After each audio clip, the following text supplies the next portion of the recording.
todo mundo, tudo bem com vocês? Como é que vocês estão? Eu estou ótima, sejam bem-vindos e bem-vindas ao canal Hierofante Tarô. E hoje eu vou fazer uma coisa diferente, eu vou fazer um processo aqui de maquiagem, mas não é qualquer maquiagem, é uma maquiagem inspirada na deusa Maat, é uma deusa egípcia da sabedoria. Quero trazer esse novo quadro aqui, eu acho que vai ser interessante, porque enquanto isso eu conto um pouco sobre essa deusa pra vocês. Enquanto eu vou fazendo minha maquiagem, vou preparando a minha pele, porque em breve eu vou fazer leituras de tarô. Então, nesse tempo aqui a gente pode conversar um pouco e eu vou fazer inspirado nessa deusa. Achei interessante, gostei bastante, só não vou conseguir encontrar essa pena pra colocar, mas vou fazer todas as cores, ela tem depois eu posto a foto pra vocês. Ela tem uma sombra verde, ela tá usando um batom assim meio alaranjado. Eu gostei bastante da maquiagem dela. Vamos ver se eu consigo me transformar nessa deusa. Então vamos começar. Minha pele já tá hidratada, tá? E eu vou começar aqui pela base, né? Passando uma base aqui. Enquanto isso eu vou lendo algumas informações pra você sobre essa deusa. Aqui tá falando que assim, a deusa Maat da mitologia egípcia, ela representa a harmonia universal. Nesse sentido, representa a própria ordem, justiça, equilíbrio e verdade. Sobretudo, é uma importante representação feminina do panteão de deuses egípcios, ocupando uma posição de destaque. Eu gosto bastante das deusas egípcias, né? Não somente do panteão egípcio, porque é uma cultura muito rica, né? É uma cultura que a gente pensa que está perdido ou parece algo muito distante, mas a comunidade egípcia, pelo menos a primeira comunidade, ela contribuiu muito para a evolução dos seres humanos, né? Então, quando a gente fala de Egito Antigo, a gente está falando do auge da humanidade, de quando eles construíram grandes, né, edifícios. A gente tem a referência das pirâmides, grandes arquiteturas também. A gente também fala do avanço da medicina, entre outros conhecimentos que estão perdidos, né? Mas que ainda assim trazem muita riqueza para a nossa sociedade ainda hoje, influencia muito. E muita gente não sabe, mas o Egito, ele faz parte do continente africano, então, de fato, a África, ela é um dos berços da humanidade, na verdade, é o berço da humanidade. Se você fizer aqueles testes, né, de ancestralidade, você vai perceber que provavelmente, muito provavelmente, você tem a origem do seu genoma, a origem do seu DNA se deu por conta da África, né, do continente africano. Então a gente deve muito a essa cultura, a gente deve muito a esse continente que foi o berço dos nossos ancestrais. E quando a gente está falando de cultura egípcia em si, como eu disse, a gente está falando de muitos segredos, de um povo que respeitava muito a ordem da natureza, né? Então tudo para eles era baseado no Rio Nilo, tudo para eles era baseado nas cheias do rio, em como eles poderiam utilizar dos benefícios, né, do Rio Nilo para que eles pudessem fazer as plantações, para que eles pudessem fazer as colheitas, né? Porque quando o rio baixava era o momento em que eles poderiam fazer a colheita. Então, a cultura egípcia, apesar de ser muito mística, ela também traz grandes ensinamentos, principalmente na questão do desenvolvimento da espécie, né, da raça humana. E nós temos também ali Cleópatra, né, que Cleópatra, além de ser uma mulher inteligentíssima, ela foi a última governante do seu tempo e tem alguns mistérios, né, sobre Cleópatra, que diz que ela era uma grande mestre das ervas, mas não é sobre ela que a gente está falando, a gente está falando sobre Maat. E aqui fala mais assim, curiosamente, mais do que uma figura mitológica, a deusa Maat é considerada um conceito filosófico. Desse modo, é a personificação dos conceitos abstratos apresentados anteriormente. Sendo assim, ficou conhecida como responsável pela existência da harmonia do universo, assim como a justiça na Terra. Então, essa deusa, ela representa tudo o que harmoniza no nosso universo, todos os encontros, né? A balança, ela tem a balança da justiça, então ela é um conceito filosófico no sentido de que Por exemplo, como que pode a Terra estar parada ali, parada entre aspas, né? Ela está girando, mas como que ela pode ter esse centro ali que segura ela no universo, e a gente tem os outros planetas, né, que se conectam. Então aqui ela representa essa organização universal. Então ela seria a responsável por fazer essa organização universal. E aqui fala assim também: no geral, os faraós eram vistos como representantes da deusa na Terra, tendo em vista que atuavam pela ordem e equilíbrio no Egito Antigo. Portanto, a divindade fazia parte dos cultos dos governantes e sua representação era vista e associada aos líderes egípcios. Então, aqui diz que os faraós, eles eram como se fossem a própria representação dessa deusa na Terra, porque eles deveriam trazer justiça ao seu povo, deveriam ser justos e leais, né, aos seus ensinamentos. Isso é bem interessante, né? A gente pode associar essa deusa também com a deusa Atena, que também é uma deusa da justiça. A gente pode associar ao signo de Libra, que também é representado pela carta da justiça no tarô. E o que é a justiça, né, gente, quando a gente está falando disso? A justiça, ela traz também uma mensagem de karma, né? Ela traz principalmente aquilo que nós interiorizamos com a sacerdotisa, né? Porque se você pegar o tarô e você colocar as cartas em ordem numérica, assim, só os arcanos maiores, você vai ver que fica a sacerdotisa, a justiça e logo embaixo o julgamento. Então são cartas que se relacionam muito, né? O que significa a justiça? Vou passar um corretivo agora. A justiça, ela significa você analisar com precisão e principalmente sem juízo de valor. Às vezes a gente julga muito, né, uma situação, a gente, na verdade, se coloca acima do bem e do mal, a gente se coloca como os grandes apontadores, né, do que é certo e do que é errado. E claro que é muito bom quando a gente tem essa noção, mas começa a se tornar tóxico quando a gente se coloca como a régua do mundo, sabe? E tem uma máxima, que é uma frase que eu gosto bastante, que é assim: enquanto você está apontando um dedo para uma pessoa, outros 3 estão apontados para você. Então a justiça, ela não se aplica também ao outro, ela se aplica principalmente às nossas ações, ao que nós estamos fazendo.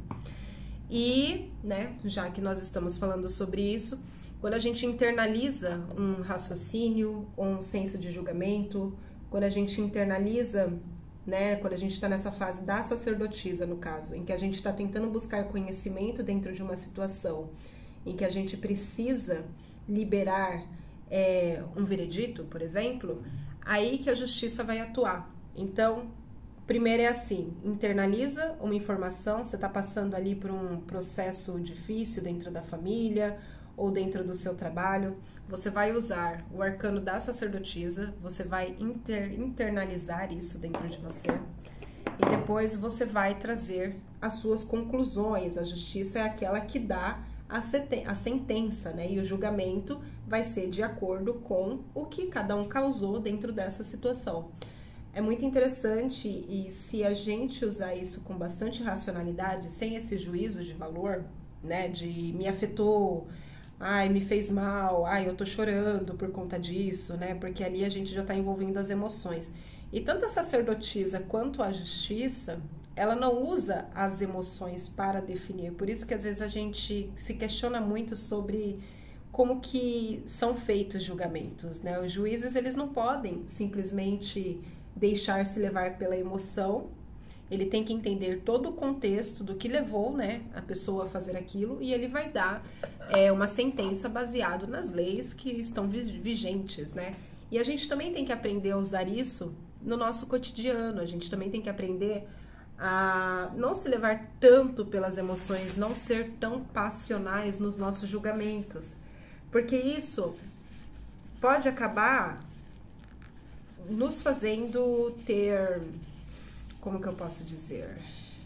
Nos fazendo ter um erro de percepção, porque ali a nossa emoção, ela está se sobressaindo a racionalidade. Hoje aqui a gente está falando sobre racionalidade, não sobre como trabalhar as emoções. Então, até para isso, a gente precisa ter bastante cautela em como a gente julga determinadas situações, como que a gente se coloca dentro de uma situação em que precisa do nosso julgamento, né? Por exemplo, você é uma mãe ou você é um pai e você sabe que seu filho cometeu alguma coisa, algum tipo de infração, e ele vai ter que ser punido por isso, de alguma forma, né? Ele vai ter que pagar o preço, mas você, como pai, como mãe, coloca as suas emoções na frente e você acaba não permitindo ou ajudando que essa pessoa fuja. Não sei, tô dando um exemplo aqui. Então, você está colocando a sua emoção na frente, mas você está atrapalhando o senso de justiça ou até mesmo o crescimento dessa pessoa, né? Você está atrapalhando um processo ali que é muito importante. Ou você é uma pessoa que está saindo de um relacionamento porque a pessoa não gosta mais de você, ela não sente mais atração por você, e ao invés de você pensar assim, tá, essa pessoa não gosta mais de mim, então não é justo que essa pessoa fique comigo, porque eu mereço alguém que me ama. E aí, o que as pessoas vão fazer? Vão procurar por trabalhos, vão procurar por atrapalhar a vida das pessoas, vão procurar por fazer barraco, vão procurar por vingança, porque elas simplesmente não admitem que um relacionamento pode acabar um dia.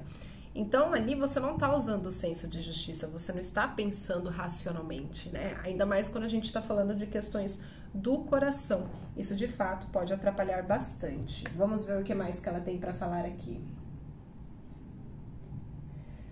Mais ainda, as leis de Ma'at eram executadas à risca, como um código de leis na vida do Egito. Ou seja, os faraós aplicavam os princípios religiosos da divindade, principalmente porque almejavam evitar o caos. Ademais, para além da ordem e justiça, a deusa era responsável pelo destino das pessoas. Aí a gente entra na energia do karma, que é algo que a própria carta da justiça, ela fala de karmas, né? Ela fala daquilo que a gente está colhendo. Se você plantou coisas boas, você vai colher coisas boas. Se você plantou coisas ruins, você vai colher coisas ruins, porque ela não tem esse juízo de valor, ela não tá nem aí pro que você fez, mas você vai receber de acordo com aquilo que você fez, seja pela lei do homem ou seja pela própria lei do universo, não tem muito como correr, porque às vezes até mesmo a nossa própria mente, ela nos condena. Então, existem muito mais pessoas que, às vezes, você pode pensar assim, ai, mas esse ser humano foi ruim a vida inteira e hoje nada aconteceu, não ficou preso, tem uma vida aparentemente boa, mas você não sabe como é que tá a mente dessa pessoa, porque um dos nossos piores julgadores é a nossa mente, e tudo aquilo que a gente faz de errado, principalmente quando envolve o nosso próximo, com certeza a nossa mente, ela cobra nos sonhos, cobra nas nossas atitudes. A vida fecha as suas portas também, então as pessoas, elas estão pagando de alguma forma e não cabe a você querer ver essa justiça, a não ser que você se forme, né, num juízo, numa juíza, mas não cabe a você, se você é um cidadão comum, parar a sua vida para querer ver esse tipo de justiça, ou principalmente querer fazer justiça com as próprias mãos, porque é muito perigoso isso. Porque a partir do momento em que você faz a justiça com as próprias mãos, justificando o ato daquela pessoa que está sendo julgada, você também se torna uma pessoa que vai ser passível de julgamento. Olha como a vida, ela sempre tem essa faca, né? E é exatamente, a justiça, ela segura uma espada. E por que ela segura essa espada? Porque ela corta tanto para um lado quanto para o outro. Então, aquele que está sendo condenado, e você está ali julgando essa pessoa, não significa que você um dia não vai ser condenado também. Então, traz essa reflexão aqui. Aqui eles estão falando sobre a origem dessa deusa Ma'at, também chamada de Ma'at. A divindade foi apresentada no imaginário egípcio como uma jovem mulher negra, tá? Importante, com uma pena em sua cabeça. Além disso, ela era filha do deus Ra, o deus Sol do Egito, conhecido como um dos deuses primordiais responsáveis pela criação do universo. Sobretudo, essa divindade era a personificação do Sol, de modo que ela ficasse conhecida por ser a própria luz. O que é uma característica interessante dessa deusa, porque geralmente quando a gente fala de deusas do Egito, geralmente a gente fala que elas têm o disco lunar e não o disco solar. Geralmente o Sol é mais associado aos homens e a Lua associada às mulheres, isso em diversas culturas, não apenas na cultura egípcia, né? Então, é interessante, é uma curiosidade que eu não sabia, estou descobrindo aqui com vocês agora. Então, ela também está associada ao Sol e ela é filha de Deus Ra. Muito legal. Nesse sentido, a deusa Mate tinha a habilidade de seu pai para dar realidade aos seres e às coisas. Curiosamente, a expressão ver a luz durante essa época significava receber o toque da deusa, ou ter uma visão com sua figura. Em contrapartida, era ainda a esposa do deus Thoth, conhecido como deus da escrita e da sabedoria, portanto aprendeu com ele a ser uma mulher sábia e justa. A princípio, os egípcios acreditavam que o funcionamento ideal do universo partia do equilíbrio. Porém, esse estado somente seria atingido quando todos os seres vivessem em harmonia, porque esses conceitos eram relacionados à deusa Mate. Os princípios e os conceitos relacionados a essa divindade faziam parte de todas as relações no Egito Antigo, independente da hierarquia. Eu gostei dessa parte em que ela foi esposa de Thoth e ele era o deus da escrita e da sabedoria e ela acabou aprendendo também com ele. E isso me traz aqui reflexões sobre como a gente, passando o tempo e a gente vai amadurecendo. Deixa eu olhar aqui como é que é a sobrancelha dela, gente. É um pouquinho mais curtinha. Então, conforme a gente vai amadurecendo e a gente vai percebendo os nossos erros, sabe? A gente vai vendo que nós somos seres humanos extremamente falhos, que nós somos seres humanos extremamente errôneos e egóicos. E isso nos traz mais sabedoria, porque o que a gente... Mas só que tem muita gente que esquece, né? Que foi porra louca a adolescência inteira, mas vira uma pessoa aos 30 anos como se nunca tivesse cometido nenhum erro durante a adolescência. E eu acredito que a gente envelhece justamente para amadurecer e não para se endurecer. Amadurecer, quando uma planta tá madura, né, uma fruta tá madura, ela tá mais molinha, ela não tá enrijecida, não é verdade? Então isso significa amadurecer. Amadurecer significa você ficar mais maleável, mais flexível. E isso também ajuda no nosso juízo de valor. Isso também ajuda para que a gente não condene tão firmemente o nosso próximo, né? Principalmente, eu ainda vejo hoje assim... Tô divagando aqui, tá, gente? Tô só divagando, mas também trazendo reflexões do cotidiano, porque o tarô é exatamente isso. O tarô, ele representa o cotidiano. É uma jornada, os arquétipos. Então, tá inserido na nossa vida. Por exemplo, você é uma pessoa aí que já tá na casa dos 40 anos, e aí você vê uma menina de 15 que engravidou porque ela foi descuidada, ela e o parceiro dela, mas a sociedade, ela tende a julgar mais a menina, né? Às vezes até a própria mãe julga e acaba expulsando essa menina de casa no momento que ela mais precisa de ajuda. Não era para ser o contrário, sabe? Ao invés de a gente julgar uma pessoa que teve uma atitude que foi precipitada, a pessoa que é mais velha não deveria orientar essa criança, porque para mim 15 anos ainda é uma criança. A pessoa mais velha não deveria orientar essa criança para que ela pudesse ter uma vida mais digna, para que ela pudesse reconstruir a nossa vida.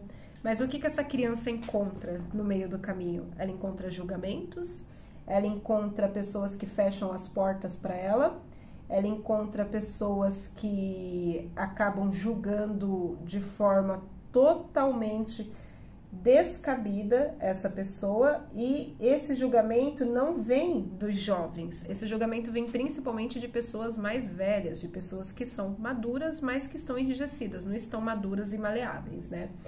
Então, aqui a gente fala da sabedoria nesse sentido, né? No sentido de que conforme a gente vai envelhecendo, conforme a gente vai amadurecendo, a gente tem que trazer uma flexibilidade para a vida. Porque se a gente se coloca na posição de sermos os donos da verdade, então significa que nós não estamos aprendendo absolutamente nada, porque ninguém é a régua do mundo. Então, o que o seu vizinho faz, o que a sua vizinha faz, o que o carteiro faz, o que os dançarinos fazem, o que os cantores fazem, isso não diz respeito a ninguém. Isso diz respeito apenas a eles, desde que isso não atrapalhe a sua vida. Quando atrapalhar a sua vida, aí vai entrar a carta da justiça, né? Você tem lá seu colega de trabalho, sua colega de trabalho que está tentando puxar seu tapete. Uma pessoa que é extremamente invejosa, que está tentando puxar o seu tapete. O que você vai fazer? Você vai dar na cara dessa pessoa? Você não pode dar na cara dessa pessoa. Você vai ter que usar do senso de justiça. Ir para um superior que possa analisar esse caso, tá? Você vai para um superior que possa analisar esse caso, e caso esse superior não possa te ajudar, você vai tentar conversar e tentar entender por que essa pessoa está fazendo isso. E, se possível, cortar relações, porque você também não tem que ter relações com essa pessoa. Mas você vai pagar na mesma moeda? As pessoas confundem a justiça em pagar na mesma moeda, e não é exatamente assim. A justiça é aquela pessoa, ela tem que sofrer algum tipo de consequência, mas não é você puxando o tapete dela que vai ser certo, porque você vai estar agindo como essa pessoa, tá? Interessante isso. Ok, vamos ler mais aqui sobre essa deusa. Portanto, a origem da deusa parte da própria noção da civilidade das práticas sociais, tendo em vista que ela era a personificação do equilíbrio. Desse modo, os indivíduos da época buscavam viver uma vida correta e livre de falhas, para evitar o desequilíbrio da natureza. Que interessante. Ademais, era comum que, no período de tempestades, os egípcios acreditassem que a deusa estava infeliz com os homens. Olha só, né, como antigamente, né, os primeiros povos, eles prestavam muita atenção nas mudanças climáticas, né? No Brasil, eu sei, eu não moro no Brasil agora, mas eu acompanho sempre as notícias, tenho amigos que moram no Brasil. No Brasil, eu sei que vocês estão passando por um período de muita chuva aí. E muita gente ainda hoje associa todo esse período de sofrimento a como se fosse um castigo divino, tá? Eu não desacredito 100% disso, mas também a gente... Mas também a gente esquece de uma coisa muito importante, que é o aquecimento global, e ele existe. E isso se deve ao fato, sim, da interferência do homem na natureza, do homem e da mulher, né, de modo geral, na natureza. Isso se deve, sim, já é comprovado cientificamente. E aqui, por mais que eu fale de espiritualidade, eu não sou uma pessoa ignorante que vai ignorar todas as conquistas da ciência, essa não é a minha intenção. E existe, sim, uma consequência exatamente que traz esse desequilíbrio. E aqui, né, se nós estivéssemos hoje ainda com a mentalidade, aliás, se esses egípcios estivessem hoje no nosso tempo e vendo todas as atrocidades que estão acontecendo no planeta Terra, com certeza eles iriam associar a essa deusa.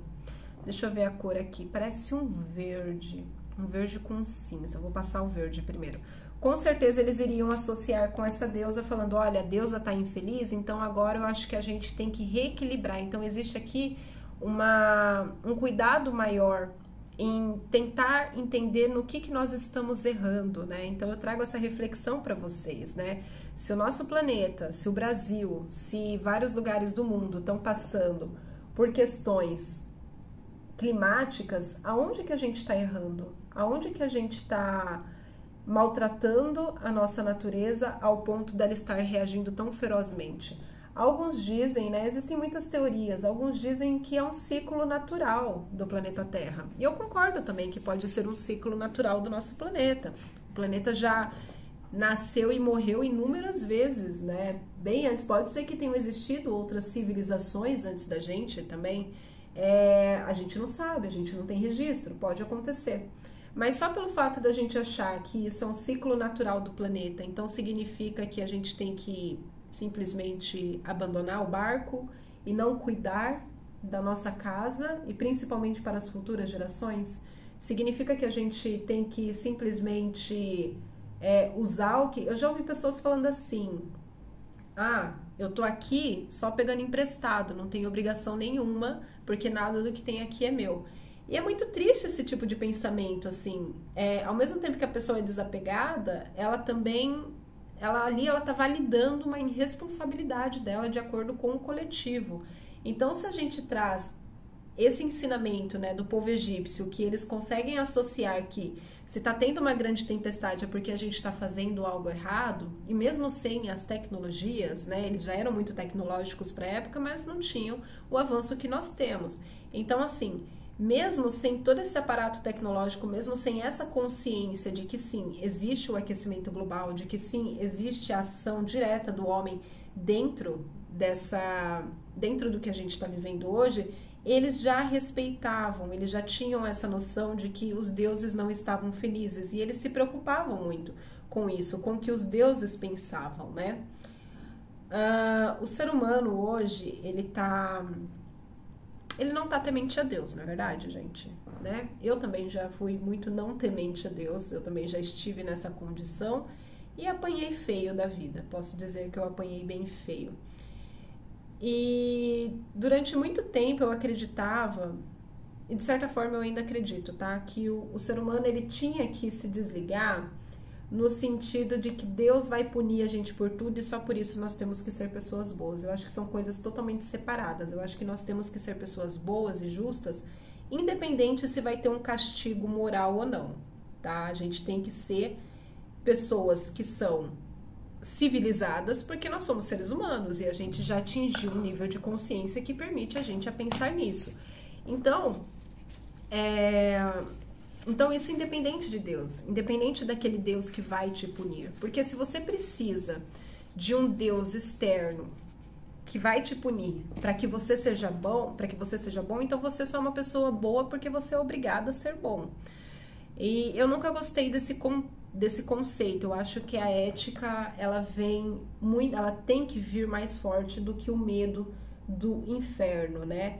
Mas, por outro lado, eu entendo também o porquê que as religiões tiveram que fazer essa história para as pessoas, né? Eu entendo porquê que as civilizações antigas, elas precisavam, né, ter esse controle, porque é uma forma de controle social.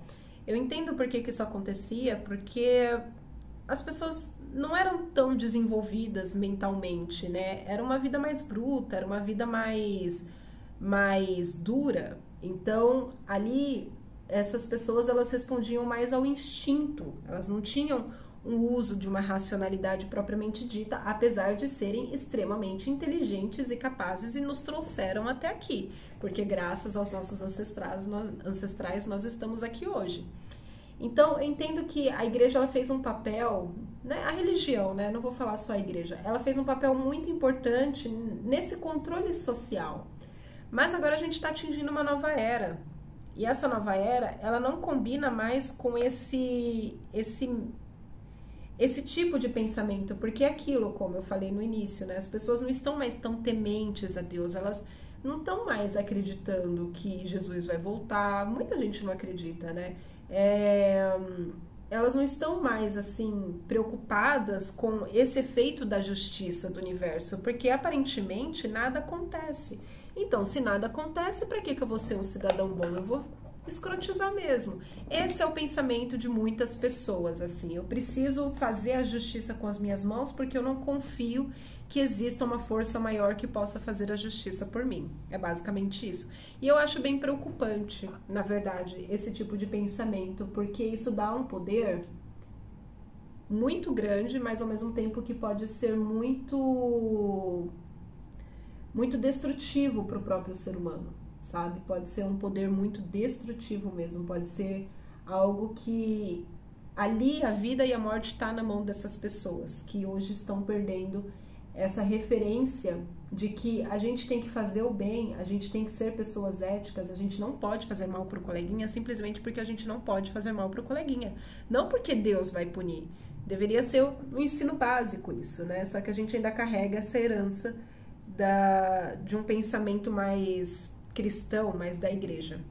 Gente, tá ficando bonita a sombra, eu adoro esse tom de verde.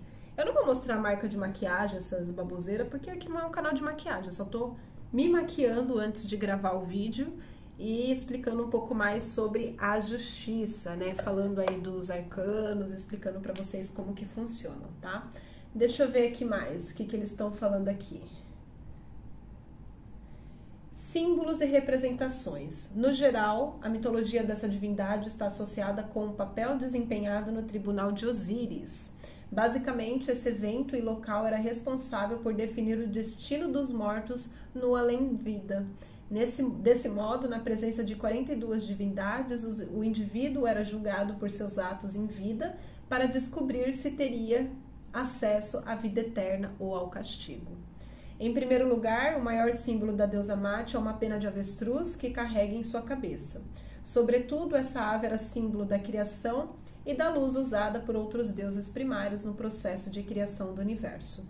Porém, ficou mais conhecida como a pena de Maat, que representava em si a verdade, a ordem e a justiça. Antes de mais nada, a deusa Maat costuma ser representada em hieroglifos apenas pela pena, tamanha simbologia que esse elemento traz. A princípio, um dos procedimentos mais importantes do tribunal de Osíris era medir o coração do falecido em uma balança, e somente se este fosse mais leve do que uma pena de Maat, ele seria considerado uma pessoa do bem. Olha que coisa, né, gente? Isso lembra uma passagem. Eu não sou muito conhecedora da Bíblia, tá? Então não vou ficar falando aqui da Bíblia porque eu não vou falar de coisas que eu não conheço. Mas isso lembra... Tem uma passagem que é bem famosa, né? Que eles falam assim, é mais fácil um camelo passar pelo buraco de uma agulha do que um rico entrar no reino dos céus. É um negócio assim, né? E você vê que até os egípcios também têm um conceito, né, muito parecido. Os egípcios vieram bem antes do que o cristianismo. Então tem esse conceito, né? Quando você vai para o mundo dos mortos ali, Osíris, Anubis, né? Você vai ter o seu coração pesado numa balança, né? É a balança da justiça, é a balança que vai dizer quem você foi em vida. O seu coração vai estar pesado quando você desencarnar dessa terra? Como que vai estar o seu coração? Porque uma coisa que eu acredito muito, assim, eu acredito em vidas além dessa vida, obviamente. Eu não acho que o nosso espírito, ele morre. Eu não acho que a gente fechou os olhos e acabou. Eu acredito que a consciência humana é uma coisa muito divina para simplesmente a gente ter uma experiência tão surreal aqui nesse planeta Terra, a gente se preocupar tanto e se desenvolver para simplesmente um dia tudo acabar e nada mais fazer sentido. Eu não acredito nisso. Eu acho que sim, existe um propósito muito grande aqui e a gente está evoluindo cada vez mais, sabe? Então, assim, como que vai ser a sua passagem quando você for? Que tipo de pessoa? O que você deixou? Qual foi o seu legado? Eu não tô falando de legado, gente, em que você transforma o mundo. Eu tô falando sobre ao seu redor mesmo. Quem é a pessoa que você vai ser no dia da sua morte? Porque você era uma pessoa no dia do seu nascimento. E quem você vai ser no dia da sua morte? Qual que é a mensagem que você vai deixar? Qual o tipo de lembrança que você vai deixar para as pessoas?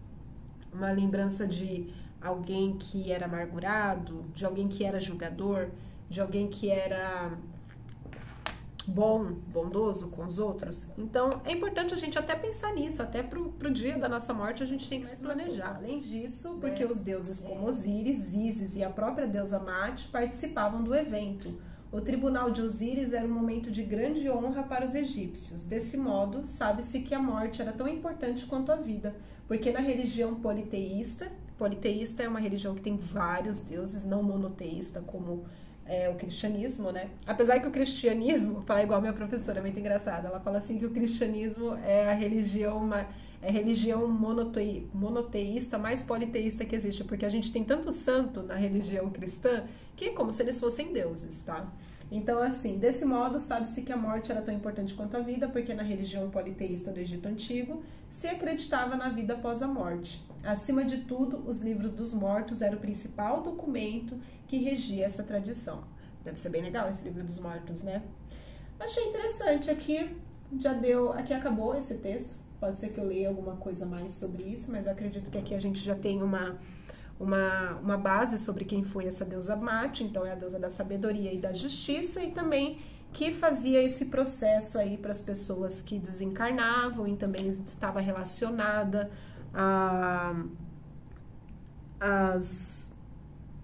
como que é o nome, gente? Também estava relacionada às questões climáticas, né? Se alguma coisa desse errado ali, se chovesse muito, então o ser humano ali daquela época acreditava que a deusa Maat estava um pouco chateada com eles, então mandou chuva. E a gente tem uma história bem parecida, né, na Bíblia, que fala do dilúvio. Então, uma coisa interessante da maquiagem egípcia é que o olho, ele não é puxado gatinho, né? Ele é mais reto, assim. Então, eu vou tentar deixar mais reto aqui. Tô aqui, tô usando um delineador que ele é a prova d'água. Eu não sei se eu vou conseguir deixar o olho reto. E a maquiagem egípcia é uma coisa muito interessante, né? Porque ela é muito marcante. Ai, gente, tô colocando um negócio na frente de vocês, né? Eu não sei por que eu decidi fazer esse vídeo, tá, gente? Eu só decidi porque eu acho que tudo dá pra encaixar nesses assuntos. E a gente fica aqui conversando, batendo papo. Eu sei que vocês gostam de ver pessoas se maquiando, então se a gente tá se maquiando, falando de tarô, falando de espiritualidade, olha que legal, é um papinho de café mesmo, é como se estivéssemos na casa da grande amiga, nós somos amigas e a gente tá aqui conversando. Vou tentar deixar um pouco mais egípcio esse olho, não sei se eu tô conseguindo. Não sei. Eu queria ter conhecido, eu queria ter nascido nessa época. Queria ter, ou pelo menos fazer uma viagem no tempo, assim, sabe? E bem pra essa época, ser uma grande sacerdotisa, assim, nossa, acho que eu ia adorar. Eu ia gostar bastante de fazer isso. Se vocês pudessem voltar no tempo, pra qual local vocês iriam? E assim ficou a minha maquiagem, inspirada nessa deusa Maat. Eu amei o resultado, gostei muito dessa cor verde. Olha que cor linda. Ficou tudo muito bonito. Todos os motivos dourados para atrair a beleza do sol, atrair a riqueza, atrair a prosperidade. E também o ensinamento mais importante que essa deusa traz pra gente, que é a sabedoria e também a justiça. Eu gostei muito de fazer isso com vocês. Me falam aí nos comentários se vocês gostaram disso enquanto a gente conversa, enquanto eu vou falando os ensinamentos, trazendo reflexões do tarô, né? Então, assim, a gente não foge do tema, mas só que é algo um pouco diferente, que é enquanto eu me maqueio e também vou me inspirando nas deusas para trazer essa energia para o canal. Um beijo e até!